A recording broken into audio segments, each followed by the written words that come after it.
Hello guys, in today's video I'm going to show you how to add a custom domain to your InfinityFree account. This tutorial will be quick and simple. Just make sure to subscribe to this channel and leave a like on this video if you will find this guide useful. Now, once you have your InfinityFree signed up and logged into it, you will see here accounts. And here you may not see any accounts, any active accounts. So you want to go ahead and create one. I already have one, so I'm just going to go to one I have. And now my account is still maybe not accessible, but you will see here domains and subdomains. So this is my subdomain, and this is the domains I can add. So you can click on add a domain, and from here you will see a custom domain just right there.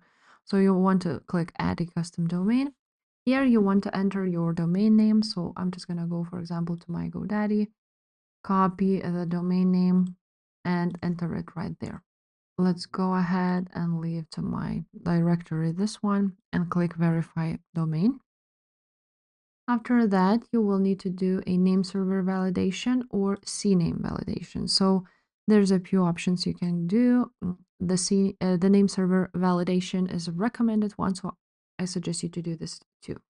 Now, as you can see, they see that my name servers are these ones, and the desired name servers are these ones. So you need to change your current domain name servers on, for example, GoDaddy or any other domain register to these ones.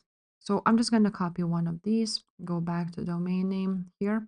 And as you can see, I have already done that, but you click change name servers.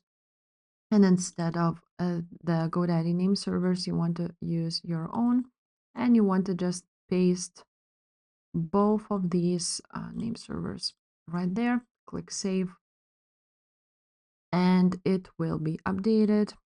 Now it will take some time for it to be verified, and after that you can click add a domain, and that's it. That's how. Now, as you can see, you may wait a few hours for changes to take effect. So if you have changed it, you may take a break and wait for a few hours for it to recognize that you have changed the name servers. And that's pretty much it. That's how you add a custom domain. If this video was helpful, make sure to subscribe, and I will see you next time. Bye.